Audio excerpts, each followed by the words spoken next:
Masih berikutnya, Saudara, jajaran Kementerian Kelautan dan Perikanan berhasil menangkap kapal asing berbendera Filipina yang diduga mencuri ikan di wilayah perairan Indonesia di utara Papua. Penangkapan dipimpin langsung Dirjen Pengawasan Sumber Daya Kelautan dan Perikanan Kementerian Kelautan dan Perikanan, Pung Nugroho Saksono.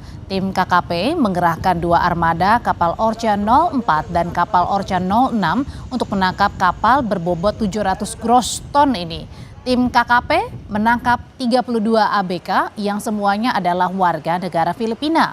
ABK dan kapal berbendera Filipina selanjutnya dibawa ke pangkalan PSDKP Bitung, Sulawesi Utara untuk diproses.